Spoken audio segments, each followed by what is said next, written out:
এক গ্রামে রফিক নামের একজন মানুষ ছিল। বাইরে থেকে তাকে সবাই ভদ্রলোক ভাবত, কিন্তু ভেতরে ভেতরে সে ছিল লোভী আর অসৎ। সে দোকানদারি করত, কিন্তু ওজনে সব সময় কম দিত আর দাম রাখত দ্বিগুণ। গরিব মানুষ তার কাছ থেকে জিনিস কিনতে গেলে ঠকতেও তারা বাধ্য হতো। একদিন গ্রামে এক বৃদ্ধ লোক তার কাছ থেকে চাল কিনতে এলো। বৃদ্ধ বলল, বাবা, আমার টাকা কম, কিন্তু চালটা সঠিক ওজনে দিও।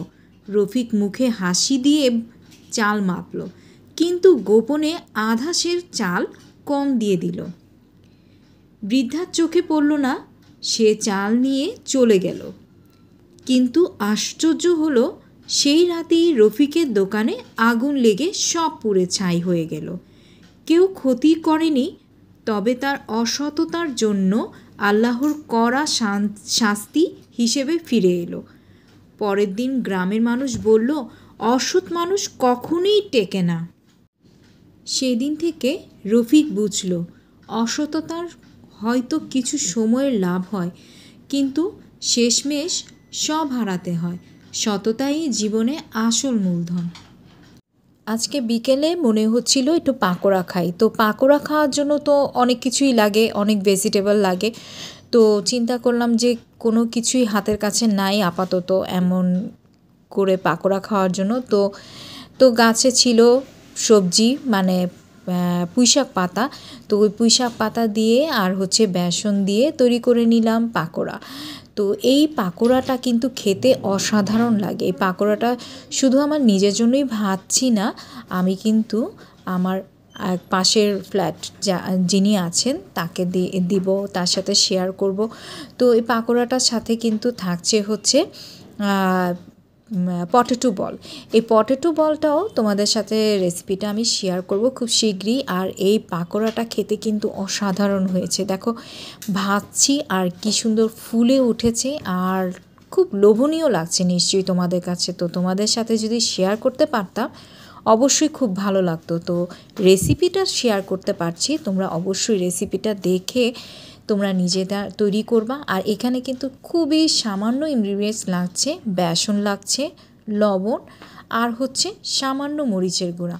এই দিয়ে আমি বেসনের গোলাটা গুলিয়ে নিয়ে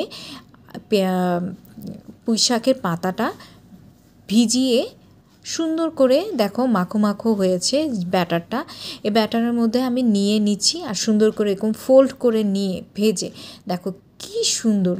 এটা আমাদের বেগুনির মতোই খেতে, কিন্তু এটা বেগুনির চেয়েতেও কম কিছু না, অনেক বেশি টেস্টি, ইয়ামি।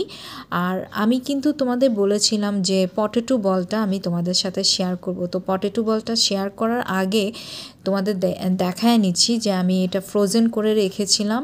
এই ফ্রোজেন করে রাখা যায় খুব সহজেই, আর যে কোনো গেস্ট যখন তখন আসলে খুব ঝটপট বের করে নিয়ে এই পটেটো বলটা ভেজে নেওয়া যায়। আর পটেটো বলটা খেতে কিন্তু অসাধারণ, অনেক বেশি আমি। তো এইটা কিন্তু রমজান মাসেও ফ্রোজেন করে রেখে আমরা এই ফ্রোজেন আইটেমটাও কিন্তু আমরা ভেজে নিতে পারি ইফতারির সময়। তো দেখো কি সুন্দর হয়েছে, লালচে লালচে কালার। আর এটা খুব অল্প তেলের মধ্যেই ভাজা যায়, আমি কিন্তু অল্প একটুখানি তেলের মধ্যেই এটা ভেজে নিয়েছি। দেখো খুবই সুন্দর হয়েছে দেখতে। এখন এই সবগুলো কিন্তু আমি আমার নিজেদের খাওয়ার জন্য এবং আমাদের পাশের ফ্ল্যাটে দেওয়ার জন্য রেখেছি। পেঁয়াজও ভেজে নিচ্ছি।